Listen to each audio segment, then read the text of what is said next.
Why is it so hard to achieve what we want in life? Do you ever feel that others are just getting further and further ahead while you're just stuck slinging through the muck? Most of us believe we make rational decisions when it comes to money. But what if the biggest threat to your financial future isn't the market, inflation, or your paycheck? What if it's your own mind? Today, I'll dive into the human behaviors that shape motivation when it comes to achieving our goals, and more importantly, how to overcome them.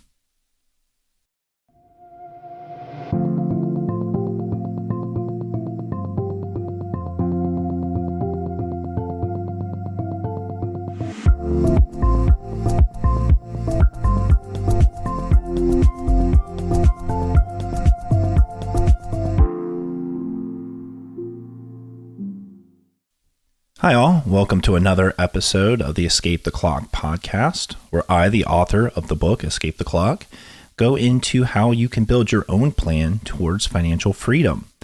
I hope you've been having a wonderful summer. It's been quite hot, I've noticed. My spouse and I took our corgi to the dog park today. It was boiling, but it was lovely just seeing the dogs out and doing all those things. And it really reinforces, how lucky I am to be able to have my time to go and do things like that. I hope you're making the most of your summer and, be it travel, time with family, or working on your hobbies or whatever it is. I hope you're enjoying it. For today, I am excited about this episode. I just finished a series, if you've been keeping up with me here, on everything around borrowing and paying for those big things in life. But so much of what I'm discussing has a kind of an underpin to it. And that's just the psychology behind the numbers.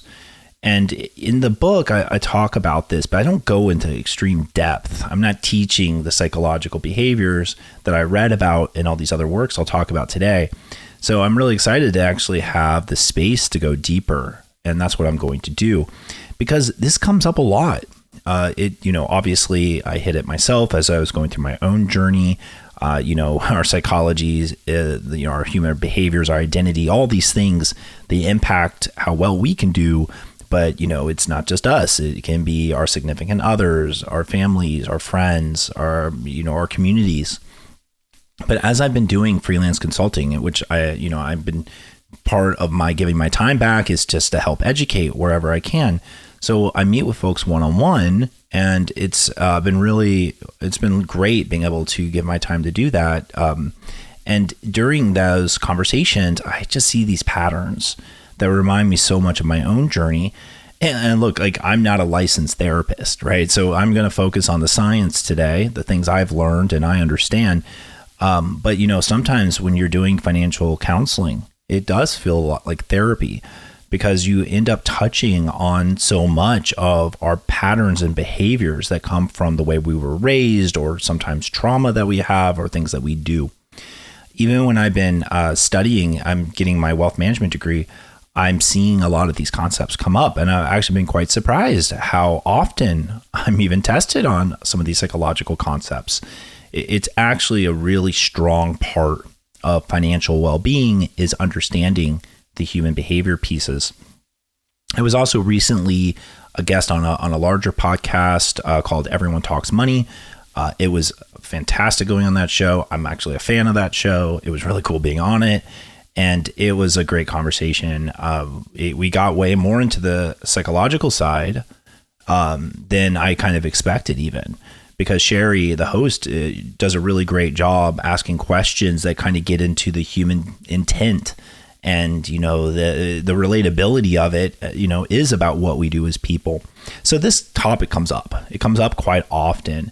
And so I'm excited to go deeper into these psychological elements today, because, again, they were in the book, but I wasn't able to go into the depth of what makes this so important. Because having a program, it's giving you that structure to really know that you're moving forward and making that progress. But how you pick your goals, how you motivate yourself, how you override your emotional impulses with more rational decision making, that is what today's episode is all about. It's about going deeper into the psychological so that we can get the most out of ourselves and out of our program.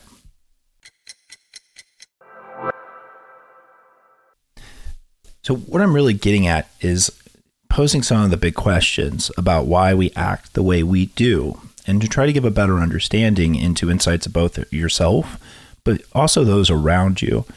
And by the end of this, I'm expecting you to be able to have taken away either some different strategies for your project or different ways to approach your projects to really make the progress that you're looking to make. So let's start here. Let me just pose a couple of simple questions and just think about honestly where you stand on some of these. Do you ever struggle to save but not borrow? For instance, is it been more difficult to save for something you want to purchase, or maybe even save up for a vacation, maybe save enough for a home, but find it's actually easy to take a loan, borrow money, use a credit card, even if you know that the cost of that borrowing could take decades to pay off? How about bank accounts and account balances? Do you ever find that you avoid wanting to look at them? I mean, we all know we should. We should be looking at our bank accounts. We should be looking at our credit card statements. We should be looking at all of that. But do you ever find, actually, I don't have the motivation to do that? How about with the money that is in your life? Do you ever feel like, regardless of how much you make, you just don't feel like it's ever enough? Even earning six figures, still feeling broke. Can these are feelings that you may or may not have ever come across in your life, but these are actually pretty common sentiments. And the reason these are so common is life is just full of uncertainty. It's just downright chaotic at times. And that really can just leave us feeling frustrated and overwhelmed. And it can become difficult to go through the day knowing we have to make so many decisions. And a lot of times, the financial decisions in particular, they can have lasting consequences. And that can be daunting, knowing that you have to make a decision that if it were to go wrong, there's a measurable negative effect to it. That can be a very emotional thing. And often we don't even understand why we're making some of the choices we're making. Sometimes in hindsight, we can go, oh, okay, now I know why I did that. Sometimes it takes someone pointing it out to us or some other thing to help us see it, but we don't always get to see it. Sometimes we have subconscious things that we're doing and these unconscious biases just guiding us in those many decisions that we're making all the time. And the good news here is that the behavioral and the financial psychology area has really been studying a lot of these patterns for decades. Some of this research that I've been reading about, it goes back to like the 1960s and 70s. So this has been studied for a very long time. And these like financial psychologists and behavioral economists, they have explained a lot. And I actually think it could be quite eye-opening. Because if money was just about math, we'd all be rich. We'd just do the math and we would just always make the right decision because, there's only one right answer. But money is emotion. It's memory, it's identity, it's fear, it's behavior. And most of our financial behavior happens below the surface, driven by patterns we don't even realize are shaping our lives. So I want to touch on all this subconscious today, because once we actually open our eyes and see what we're doing subconsciously, now we're empowered to make a change if we want to. Also, there's an empowering part here. Those patterns that you can design into your plan, you can lean in and reinforce the ones that are your superpower or that you just know work for you, while mitigating the ones that are causing you issues. So you can really double down on the best parts of what you're bringing to your program while trying to dim down the parts that aren't. For example, let's go back to that question. Like, do you feel like you just never have enough money? No matter how well you're doing, it's just never enough. How about, are you ever feeling uncomfortable looking at those bank account balances or even thinking about money? Do these just make you uncomfortable? You'd prefer not to do it. These common emotional responses are rooted in natural human behavior, and they can all be reframed with the help of positive psychology. And I'll touch on what I mean by some of these things as we get through this episode. And this isn't going to be just a traditional, here's your project, capture some tasks if they're relevant to you. I'll go through, and in each project, I'll get deep into the human behaviors. And then I'll try to frame some actions you can take based on those human behaviors if they're applicable to you. And, this should be something we can all relate to, because this is just life. Let's look at a real world analogy for just a moment. Because life is designed to feed into our worst financial habits. The systems around us can actually prey into some of our unconscious biases and, the things that we don't understand about ourselves. Others have studied it, and they can kind of use it to their benefit. So let's imagine for a moment, you're walking into a grocery store. You just need to go grocery shopping.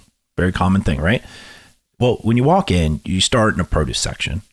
You see all the fruits, all the veggies, all the stuff, and you start doing your shopping. You're filling up your cart. And you're picking your fruits and veggies that work for you, and you're feeling good about those decisions. These are things that are healthy for you, and just good choices right off the bat. So you're starting with a positive experience. And then as you work around the store, you're into the proteins, meats or chickens or fish, whatever it is, whatever protein you need, you have those options as well. And as you continue to stick around the perimeter of the grocery store, you're going to find all those essentials. But as you're doing that, those end caps are going to start to pull out your attention. They're pulling your attention towards those center aisles, all the brightly colored boxes, the snacks filled with sugar, artificial dyes, all of the things tapping at your brain's reward system. And you're going to think, oh, well, I'm doing good. I deserve this. The cart's large. There's plenty of space in it. It's not too much of an indulgence. And even without really thinking about it, we start to drift into these aisles. We think, oh, I might need something in there, something down in the middle, and we start to gravitate through it. And even if you make it through the aisles without too much damage, you're going to find that by the time you face checkout, even the worst temptations are all strategically placed there. The candy and the energy drinks, all the instant gratification objects. If kids are there, kids might beg. Your brain might start to justify. It's all there to pull at your natural human tendencies. If you're going through self-checkout, well, that's easy. There's no social pressure. There's no judgment. Whatever you buy is what you bought. It makes it even easier for you to go with those indulgences. They're consequence-free. This is a normal experience. Walking into a store which is laid out in a system designed to tug at our unconscious biases and our subconscious decision making. It's a very common thing, and we go through it everywhere we go, every single day. It could be in the physical space. It can be on the online space. Advertising, all of it. It's designed to really tug at us.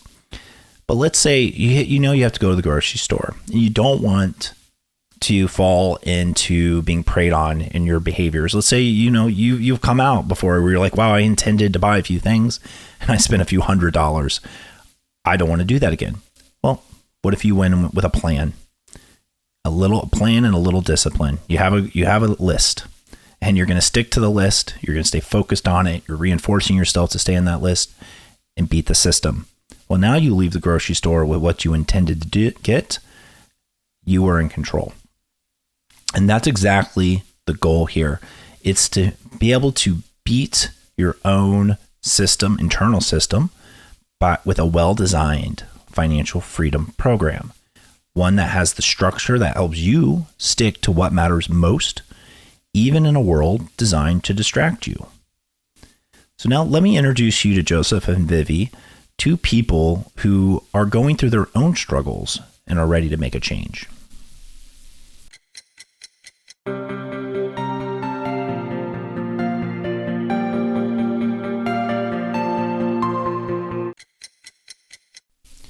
Joseph needs help financially, but is afraid to ask for that help. He grew up in a time when money was tight. His mother did the best she could for him and his brothers, but it was hard. And now he's grown. Joseph's making six figures, and he's dressing the part. He has the car, he has the clothes, he has the house. He has all the symbols of a well-off person. But the truth is that he's struggling with money. The debts have piled up. His savings are non-existent. And he's just trying to maintain the status quo. He knows he needs to have the latest car, the latest phone, and the latest clothes. But it's exhausting. And he knows he can't maintain it forever. But for some reason, he just can't seem to find it in himself to ask for help. And he doesn't even understand why that is. So I'll circle back to Joseph at the end. We can talk about some of his behaviors and how he's able to get through those problems. Also, though, I'd like you to meet Vivi, who has a plan, but she's struggling to stay on track. So Vivi was taught what to do with money, having parents who made every effort to teach her and provide for her. And she's actually done well for herself. She makes good money. She has the right type of accounts. She's been building for retirement, 3 months of savings, and she even has a few investments. So in all essence, she's on track and doing fine. But still, she doesn't enjoy putting money into these accounts, and she is mostly just doing these things to satisfy her parents. Additionally, she typically ignores looking at her bank and credit card statements, and as a result, has actually made some poor investment choices in the past. And so her dad has been bugging her about these things, and she isn't sure why she's making mistakes and that she keeps repeating them, even though she is telling him that she would like to do better. And so again, I'll circle back with Vivi at the end, and we can talk about how she's able to make some progress on her own.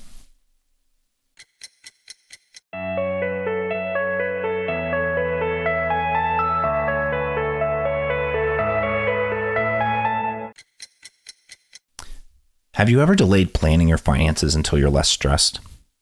Have you found yourself spending just to feel in control? Does the idea of setting money aside feel impossible, even though you know it's necessary? If you answered yes to any of those questions, then you're likely stuck in survival mode. What if I told you could buy yourself some bandwidth to flip that script, though? Most financial stress doesn't come from the math. It comes from the feeling that there's never enough. And that feeling in itself can become a mental trap. What I'm talking about is called the scarcity loop. It doesn't matter how smart you are. Your brain is prioritizing survival over strategy when you're in this loop. And you're not able to gain momentum, create a plan, get breathing room. You're just stuck, just keeping your head above water. The scarcity mindset happens when you're so focused on a lack of time, lack of money or resources that it consumes all of your mental bandwidth. Like, how do you have time to think about that stuff when you're just worried about paying your bills? How can you possibly consider saving if you don't even know, like, if you're going to have any money left over from your paycheck? Behavioral economists call this tunneling. It's when your brain becomes so locked onto those immediate needs that we lose the ability to plan ahead.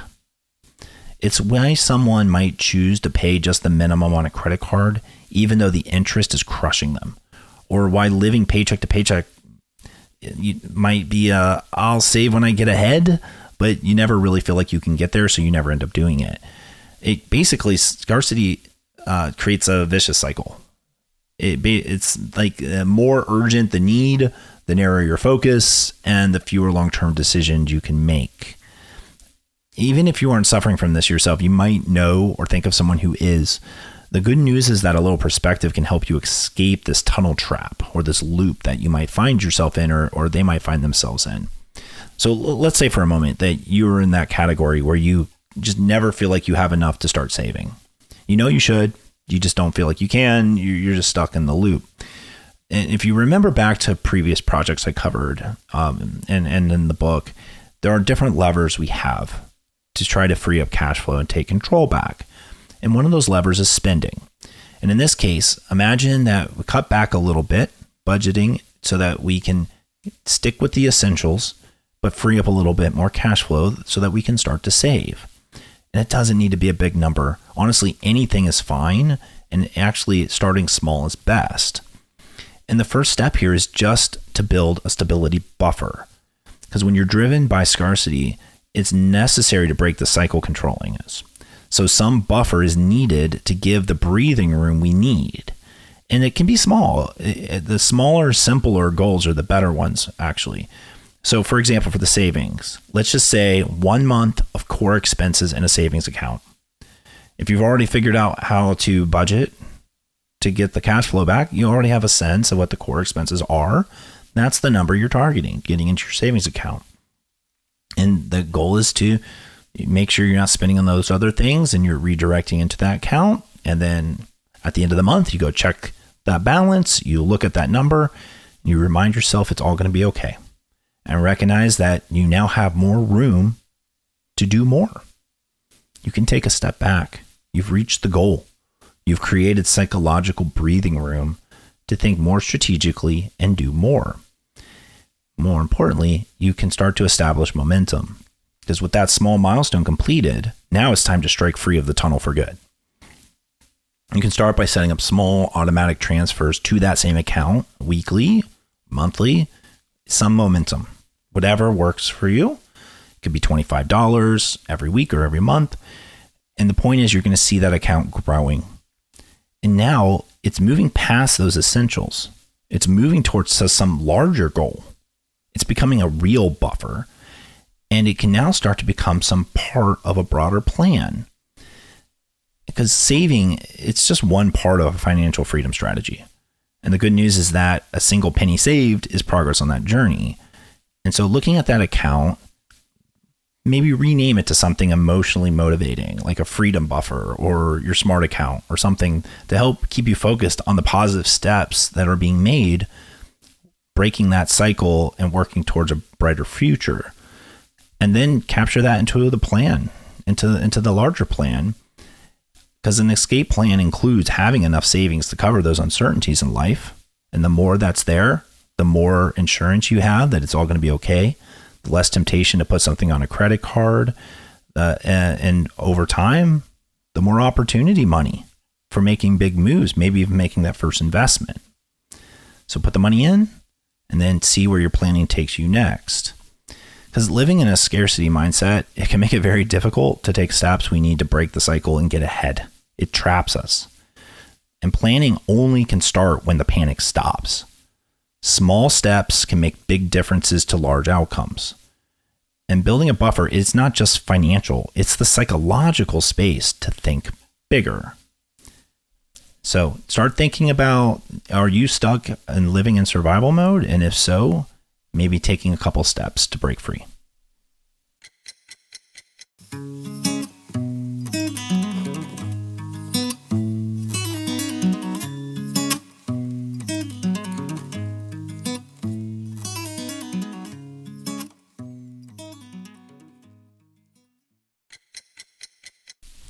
Have you ever delayed saving because now just isn't the right time?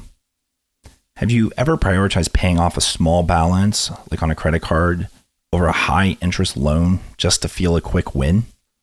Or does the long-term goal feel distant or hard to connect with emotionally? You know saving is good. You know investing makes sense. But then why is it more money spent on a night out or a new phone feels better than saving and investing does? And the reason is actually quite natural for this. Instant gratification gives a dopamine hit.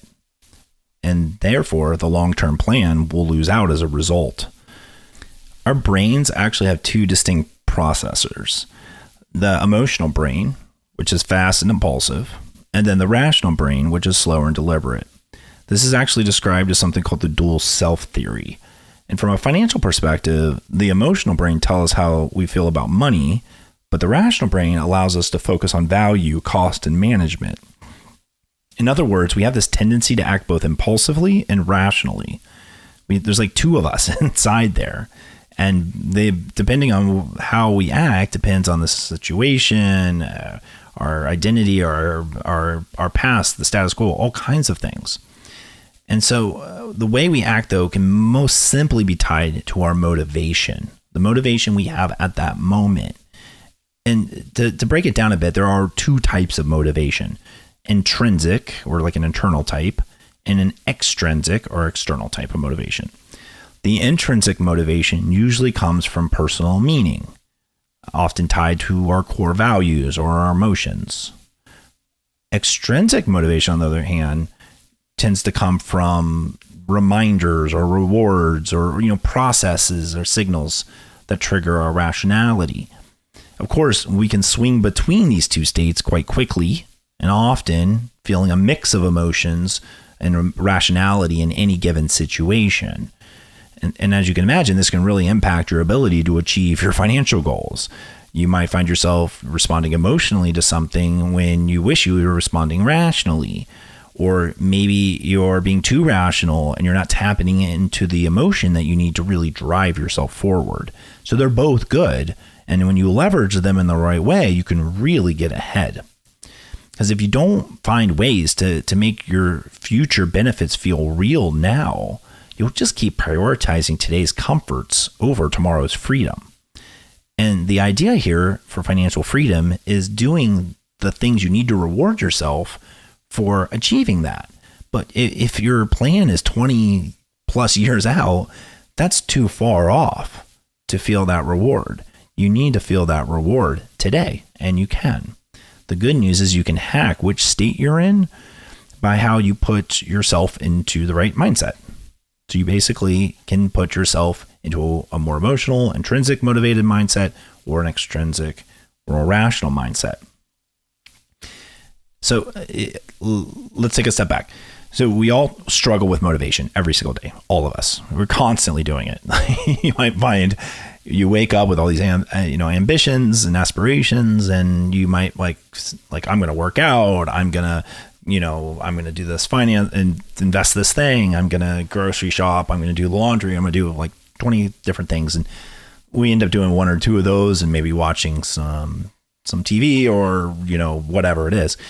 And we can be hard on ourselves for that, right? Feel guilty that we didn't accomplish all our goals, because it can be really difficult to maintain motivation. It can actually be really frustrating, and you can't really brute force your way, especially when it involves delayed gratification. And that's why the world we live in is so difficult a lot of the times. It's because everywhere we go, things have been kind of set up to tug at your instant gratification. Easy swipe, easy access, borrow now, pay later. All of those things are just trying to make it easy to get that instant reward. Yet sometimes all we're doing is setting up pain for ourselves down the line. The thing though is you can trick your brain into thinking that the future matters now. And the first step is just to define what really matters. Imagine where your life needs to go, where you want to live. How do you want to live? How long do you want to work? Just put together a vision of your future. Because I can tell you, as I meet with people and I've been helping people, the number one challenge I see it's not usually a money thing. It's usually a vision, especially younger people I've worked with. You have to have a good sense of where you're trying to go, because a good vision captures what you want, why you want it, and how it matters to you. The more emotional, the better. You're really tapping into your intrinsic motivation here. You want a vision that drives you. This is creating something called buy-in. It's anchoring you to your decisions. Okay, so let's use an example here. Let's imagine you want to be a homeowner. You have a vision in the future. You fully own your home. It can be a sense of pride, of accomplishment. It can bring emotional meaning to your life, freedom, safety, joy. That's a great vision. And it could be anything. It's about something important to you, something that gets you amped up, emotionally excited, willing to dig in and work on it, and can feel like a reward as you make progress towards it.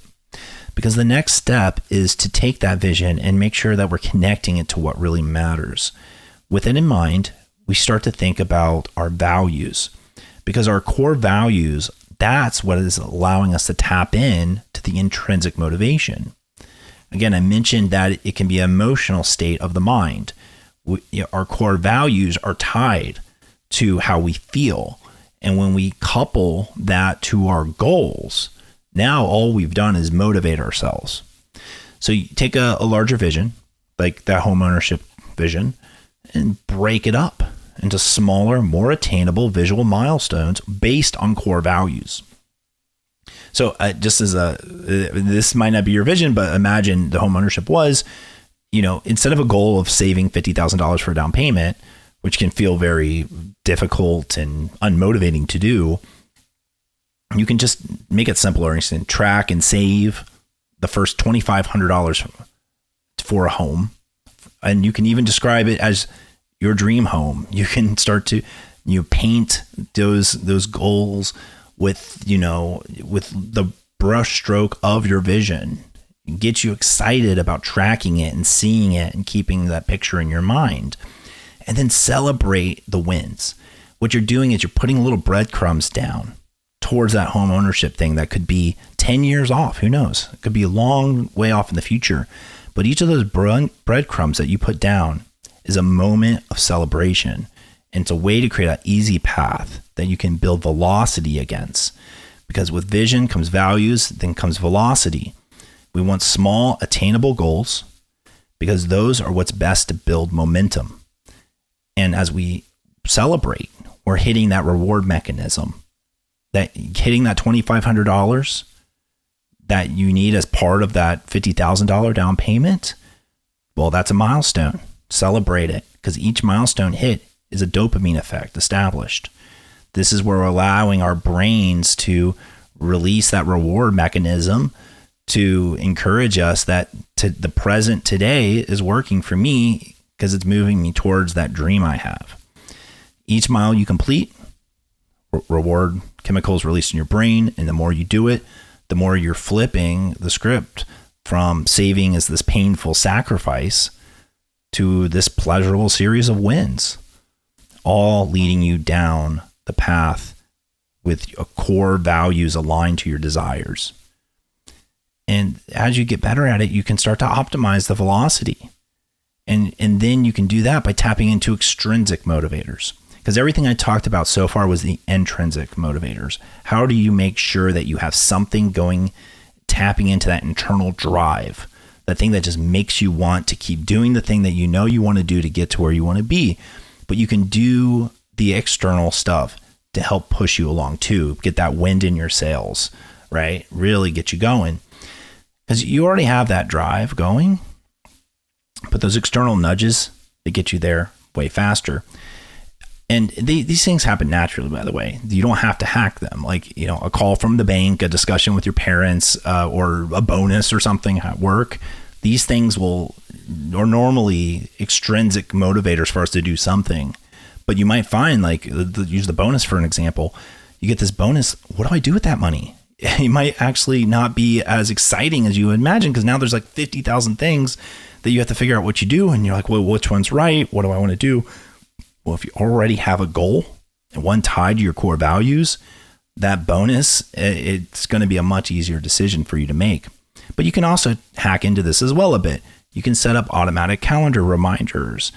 Every time your phone prompts a notification with that reminder, to take action. You could schedule a day of the week with someone else to sit down and work on this with you, because social motivators can be very strong. Having a person reach out to you and say, hey, are we going to go do that thing? That can be a very strong extrinsic motivator. You could even just couple it to something that, this is actually a really powerful thing that I've used effectively. You want to watch an episode of something, you're not feeling motivated normally, you might sit and watch a show. Well, instead of just sitting and watching the show, you say, okay, anytime I want to watch another episode of the show, I'm going to use that as my extrinsic motivation to go and take action on that project that matters to my goals.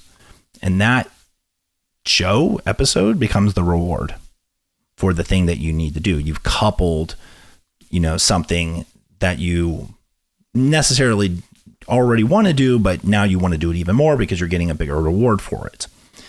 And it just really comes down to understanding that our brains have a dual self system, these two minds within our one mind, and that we can leverage the best of our emotional and our rational selves. So, pick a vision that aligns with your core values, break it into those small attainable goals, and reward yourself as you accomplish those little milestones. and make things easier with those automatic contributions or calendar reminders or social moments or whatever it is that you need to keep you motivated along the way.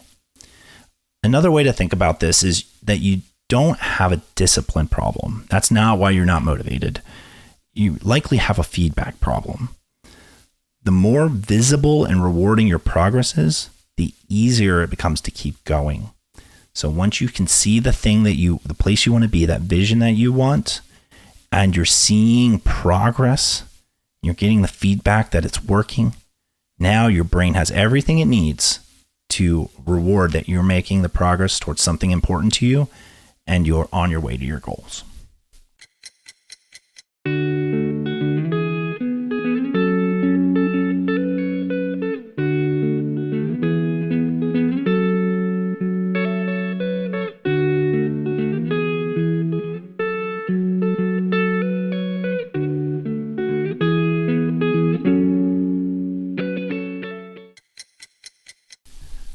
Are you not a money person or bad with numbers?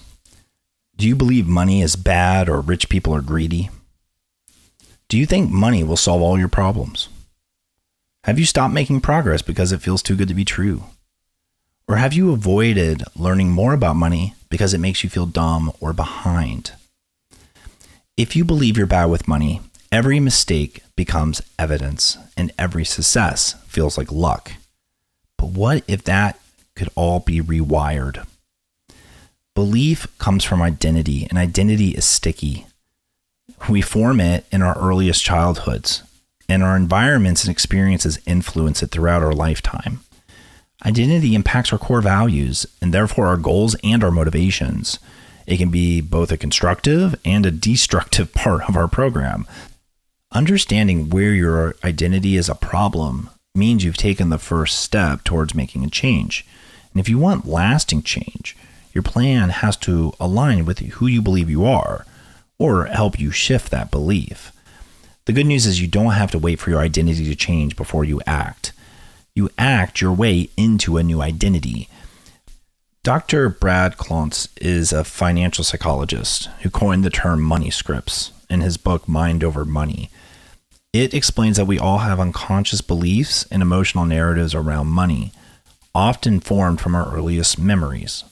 These stories manifest as our core beliefs. He calls them scripts because they guide how we think, feel, and act around money.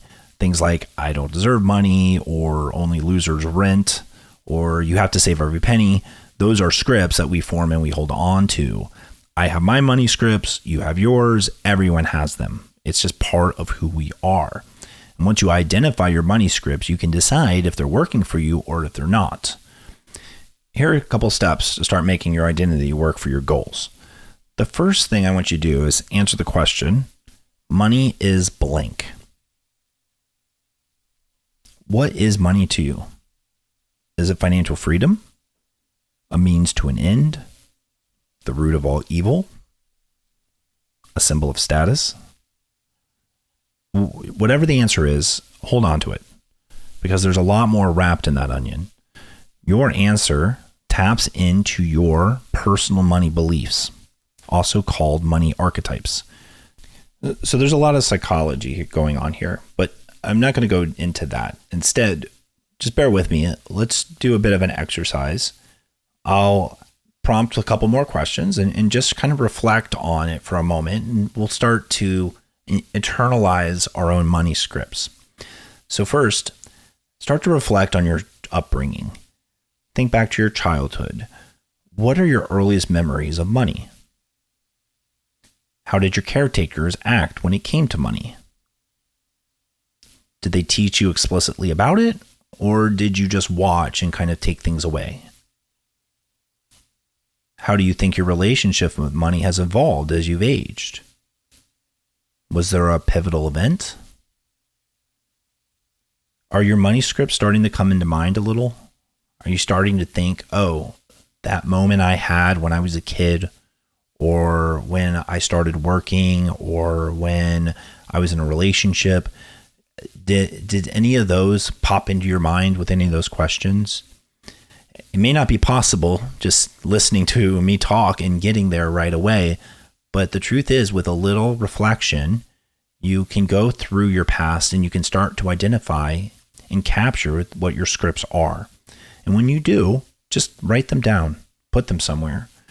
As you list them out, start to tag the ones that are working for you and identify the ones that aren't. Because everyone has positive money scripts, but we also have those money scripts we'd like to change. For me, I'm quite structured when it comes to learning. When it comes about money, I did a lot of self-education. And I was able to luckily use that education to better myself.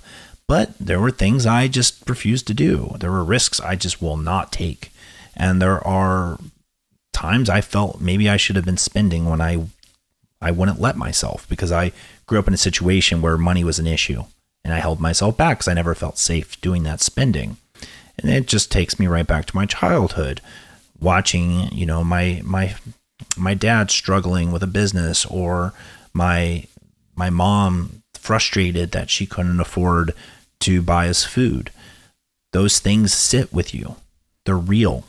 We carry them forward. Even when we don't realize it, they're still there somewhere deep inside. And so as you go through, hopefully you're able to pull them back out, and there could be trauma in there. And this can be a great thing to do with a therapist.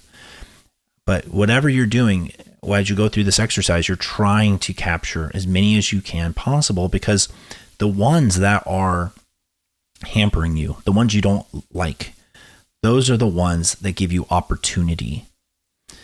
And those are the ones we can work into a plan.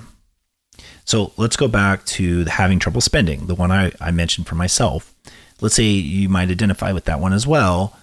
Well, maybe you were raised in a household without a lot of money and were worried about your financial security. If that was so, or some other reason, look at your numbers. Remind yourself you're okay.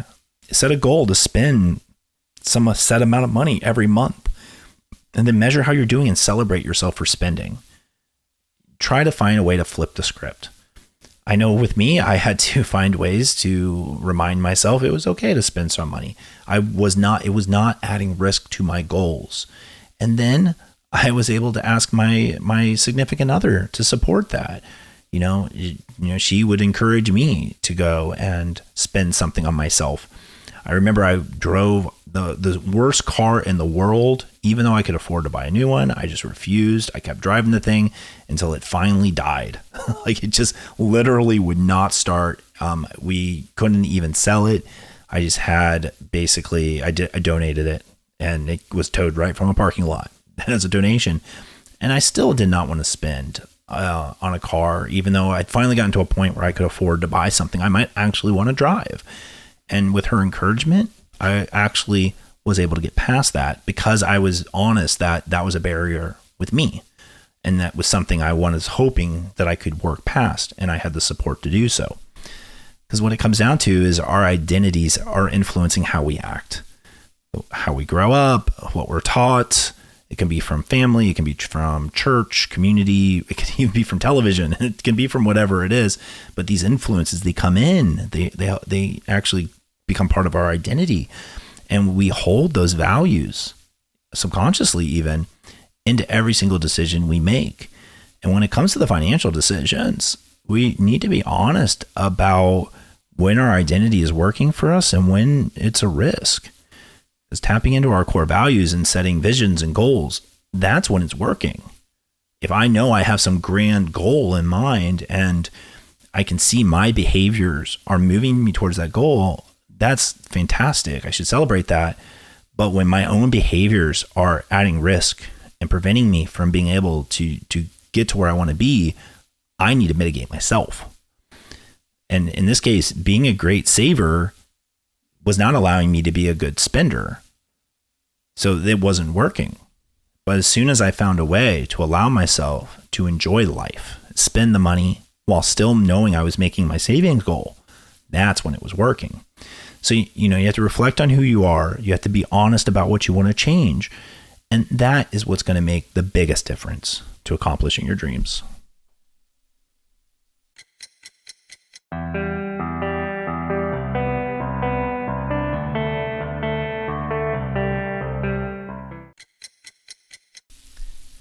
It hurts twice as much to lose something than to gain something. The first number you see often sticks. We overvalue the things that we own.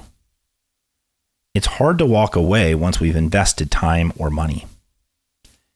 It's hard to save for a future that feels so far off. And change is hard. Each of these are psychological effects that we typically act on subconsciously.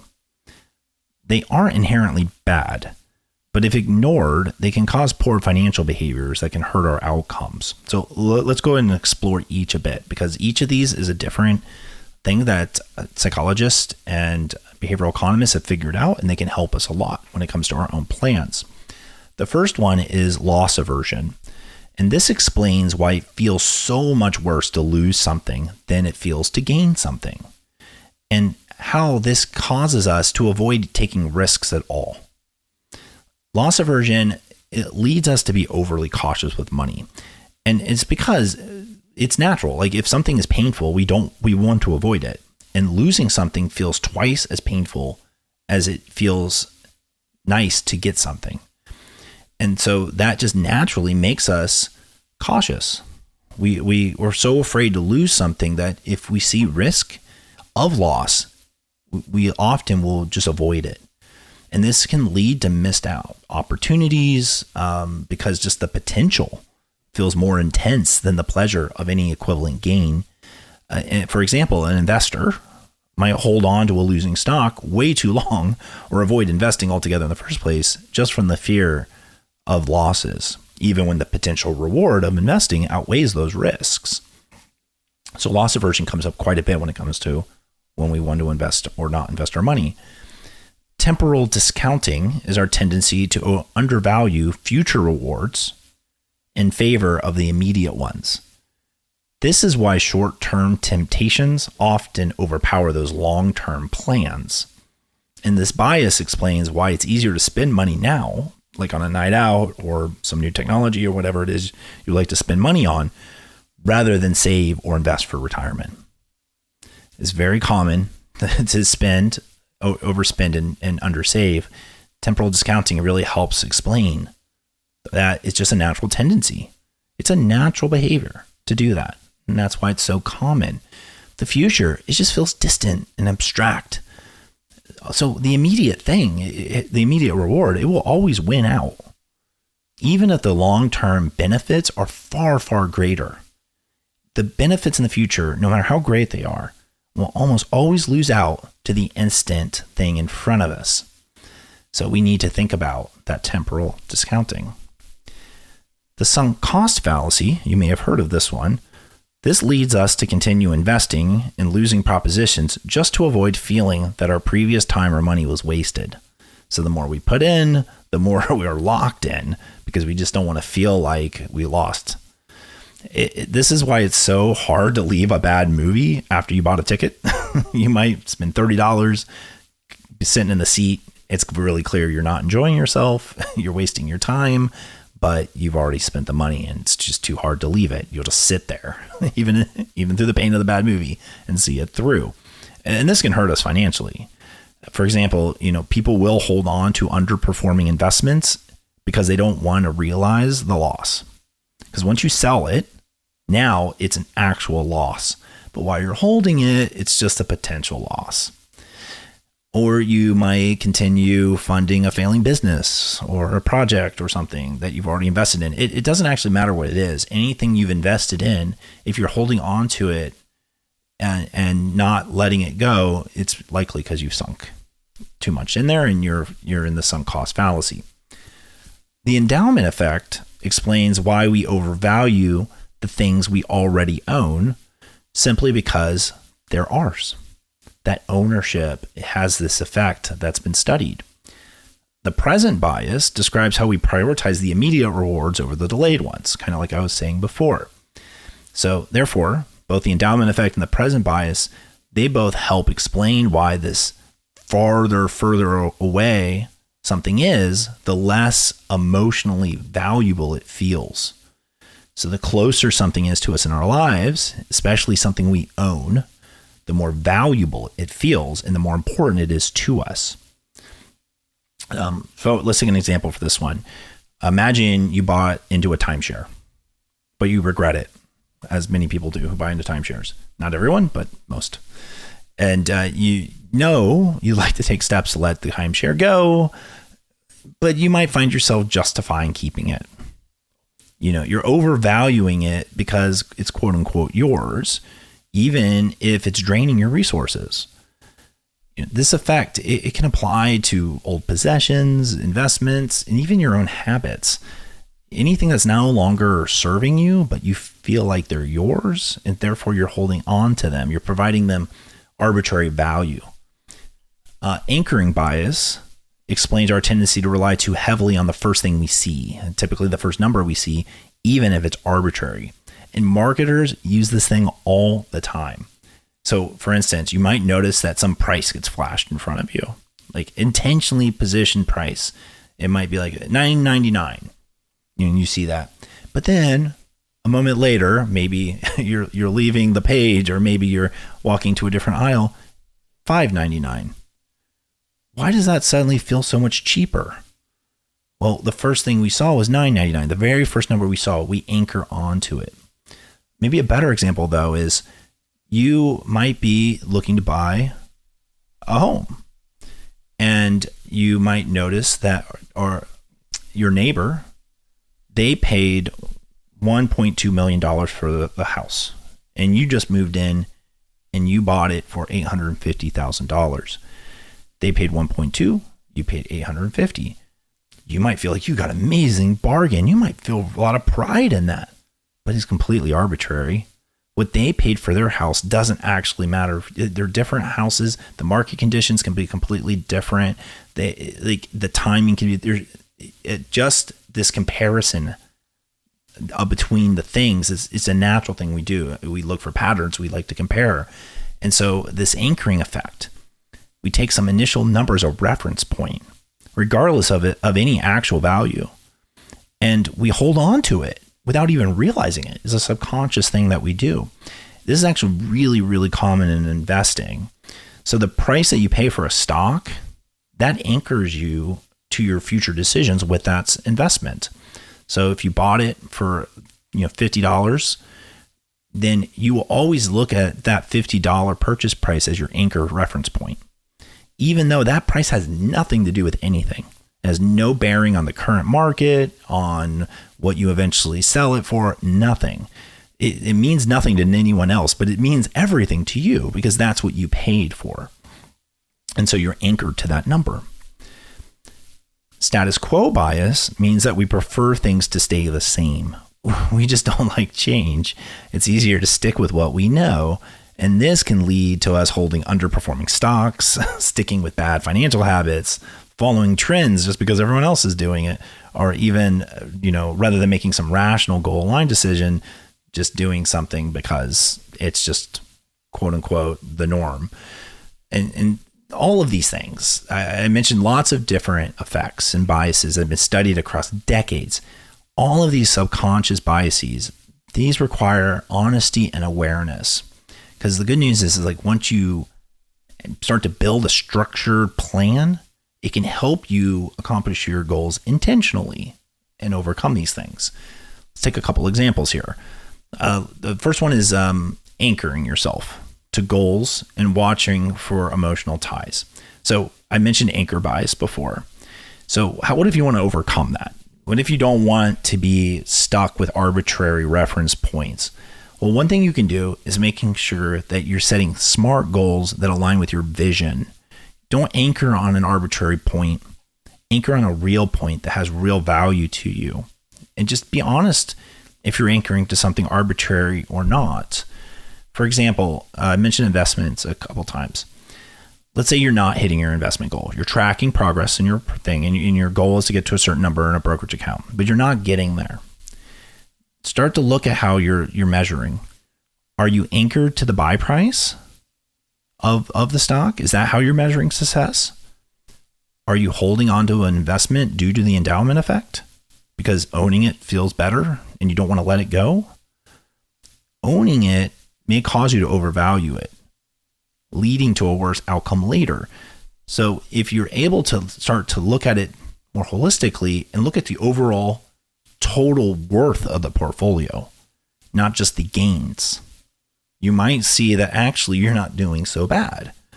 You've overcome that reference point, and you might be willing to start selling things, even if it isn't exactly what you had expected to, because you're not overly invested in it just because you happen to own it.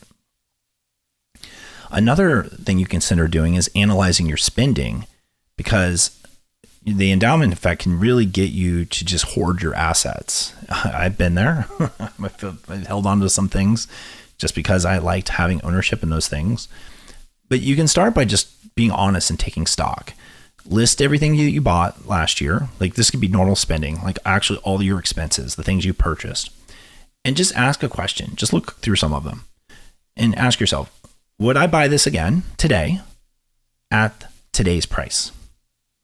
If the answer is no, I would not buy this thing again at today's price, then you're overvaluing the thing you had bought before. You're likely in an endowment effect in that situation. If you are, then you might take action to sell that item, cancel that subscription, donate the thing, whatever it is. You don't need to be beholden to something that's not providing you value or something that you're just overvaluing in the first place. So analyze your spending. Be honest where you can cut costs, and you might find that you're able to make a lot more progress because you're no longer holding on to things just because you own them. Also, assess all the assets in your life too, not just your spending. The sunk cost fallacy really traps us to holding on to everything, anything that we spent money on. So just be honest about what you're holding on to and why. If it's a stock, is it because research suggests it's going to rebound? So you're like, I know this stock has been a losing investment, but I'm holding on to it because I've done the research. It's going to go back up and I know it, so I'm just waiting. Or are you just hoping that's going to happen so you don't have to feel so bad that you made a bad investment? I'm someone who struggles with this one. I have investments that I felt really smart at the time, but I was a little impulsive. I probably shouldn't have bought those investments. We all do it. And I should have cut my losses on a couple of them, but I didn't. And I've tried to do other things to feel less bad about it. Instead, though, I probably should be reframing my mind. I've been doing this with quite a few areas.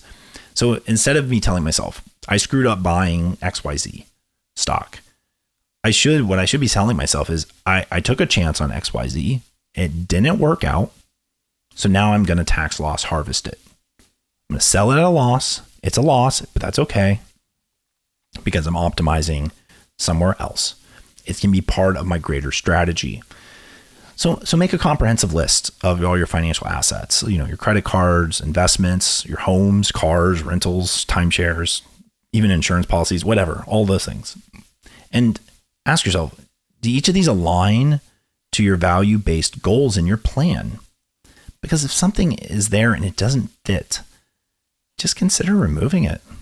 If you have a credit card and it's not contributing to your goals, just because you opened a credit card doesn't mean you have to keep it. Same with an insurance policy. If you don't need that insurance, why are you continuing to hold on to it? You have to, be honest about when it's time to let these things go. Also, you can consider trying to motivate and reward your financial goals to get past some of these biases. If saving and investing is taking a back seat in your life, especially to spending, you might need to address some temporal discounting effects going on. So, it's natural to undervalue the future reward. So again, that one is like the further off in the future, the less, emotional value we give to it. So start to couple, some of those with present rewards to make the progress feel good and attainable. Again, reward yourself for investing today instead of thinking it's some distant thing that would provide you value in the future. And I covered this in one of the other earlier projects in quite detail, but there are things you can do to start to motivate and reward yourself with your financial goals to really tap into your motivations. Finally, think about flipping the script when it comes to some of these things. Like, so for instance, if you find yourself kind of stuck, let me pose a question actually. I offer you a guaranteed $50 or a coin flip to win $100. So you can have $50 right now, no questions asked, or a 50% chance to get double that, $100. What would you choose? If you pick the $50, you are a risk averse person. Risk averse meaning you don't lean towards the riskier thing. That's not a bad thing, not at all. Most people are. Most people are risk averse. They do not enjoy risk. We like the sure thing. But always choosing the sure thing can make it harder to get ahead, especially when it comes to things like if you're not willing to invest at all, take any risk because the stock market has some risk to it, you might have no shot at financial freedom. Basically, your whole program is just dead out of the water because you're not taking one of the key steps, the accelerant step that you need.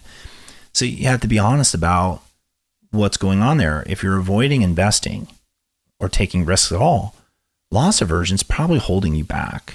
Loss aversion doesn't feel good. Losses don't feel good. So that's why we have aversion for them. Again, losing something feels twice as bad as winning feels good. But some risk taking is necessary to grow wealth. I'm not saying you need to be reckless. I'm not saying go start investing everything. I'm a risk averse person as well. I'm actually very careful with how I invest. Now, I just admitted I've made a couple bad ones. That's because none of us are perfect. Things happen. We get it wrong. But I learn from that. I get better and better at it. You can too. Be smart, be informed. What it comes down to is informed decisions can make this a much better experience for you. And an informed decision, it just comes down to data. So if I told you have an investment ABC, and that investment has a 90% chance of doubling your money, 90% chance that the money you put in, you'll get back. Would you do it? Okay, well, I have another investment, XYZ. It has a 50% chance of tripling your money. Would you do that one? Would you do both? Neither? The answer to that is a personal thing. It's different from person to person. And what it really comes down to is knowing your risk capacity, not your risk tolerance, your risk capacity. How much risk can you afford in your life? And in the case of these investment questions, can you afford to lose your investment at all, regardless if it's the ABC or the XYZ? Can you afford to lose the money? How much further would doubling your money versus tripling your money get you? How far are you from your goal? Do you need to invest at all? The more data you have, the better you can judge whether a risk is safe, acceptable, worthwhile. So what I'm getting at here is all of these biases are overcomable. And they can tell us a lot about why we do and we don't do certain things. And some of what I covered is part of something called prospect theory. Behavioral economists Amos Tversky and Daniel Kahneman founded this theory, and it explains how people make decisions about risk and uncertainty involving potential gains and losses. Not everything is part of prospect theory, but some of these things were, like the risk aversion piece. Because when it comes to money, it's all about balancing your gains and your potential gains and mitigating the losses.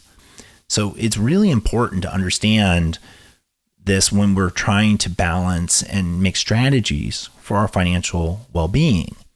The more we understand these biases and recognize them in ourselves, the better positioned we are to make decisions that help us get ahead.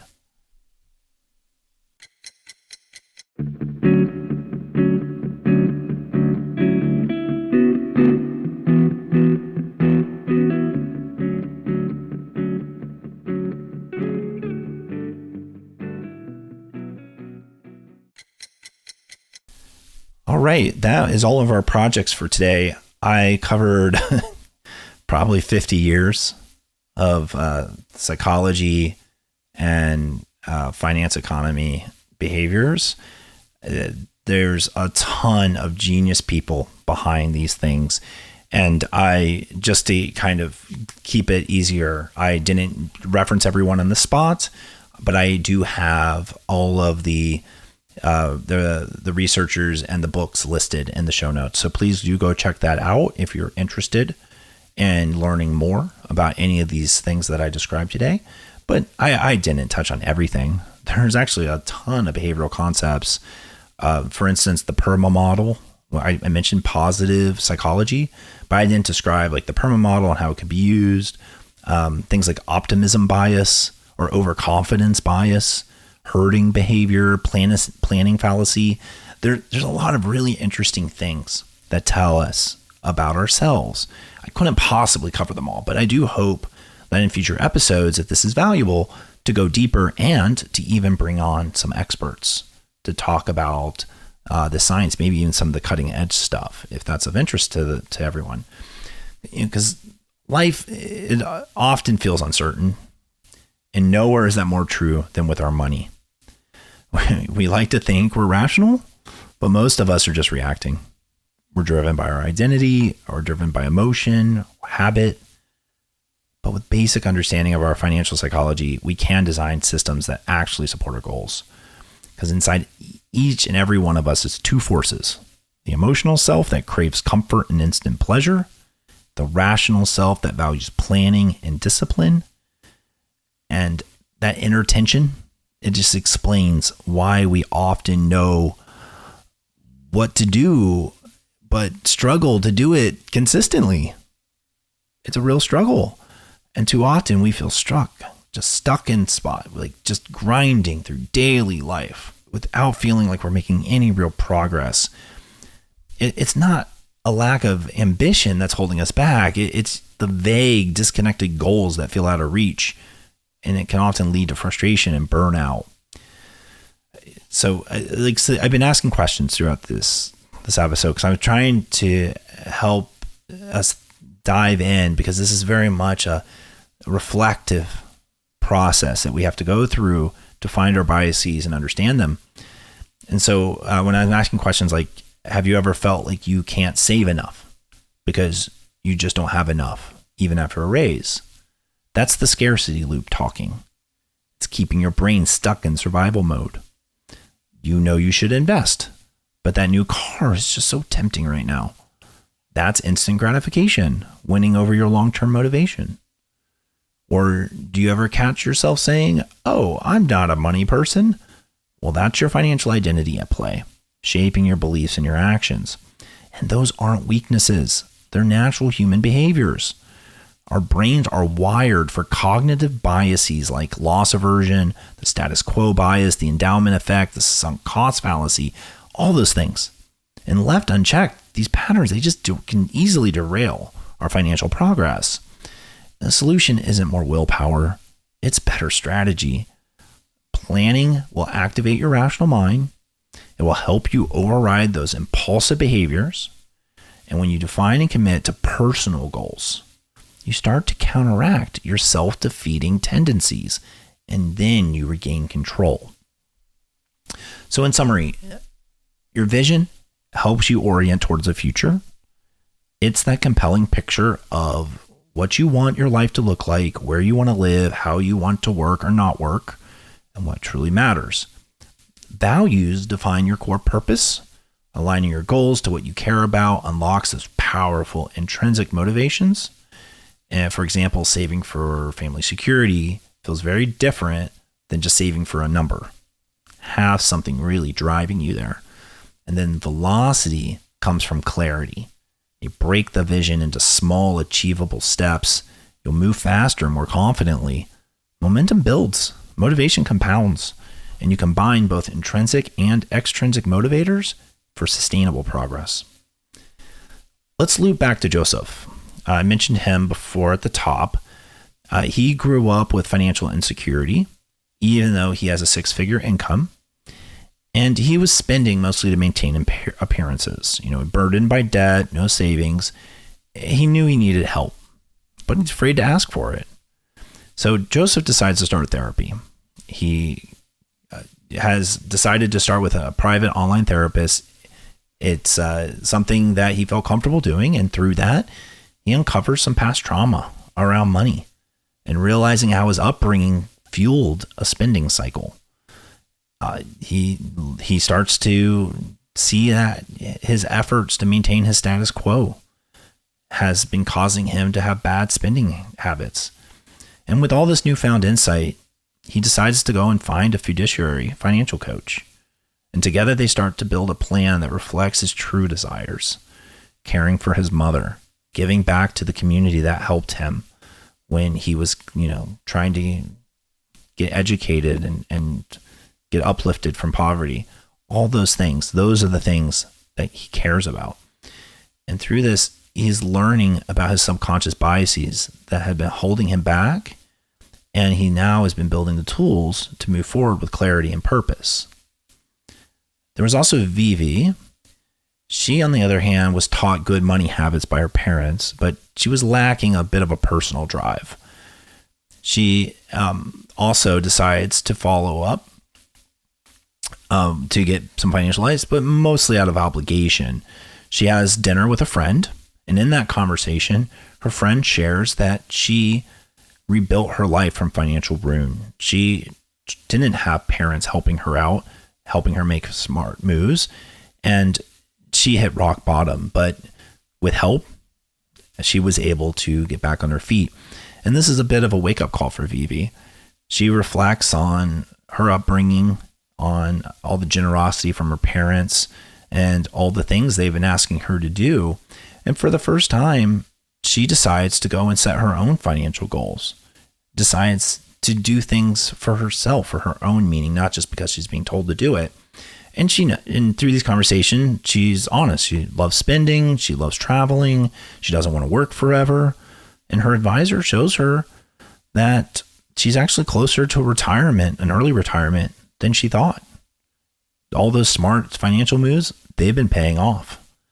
And for the first time, she's actually grateful to her parents for having her do the things she did. And looking at the numbers with real goals in front of her, she sees she's only 6 years away with a bit more focus and financial effort that she could actually accomplish her largest goals in life. And now Vivi is genuinely motivated, actively engaging with her advisor, proudly sharing her progress with her parents and her friend.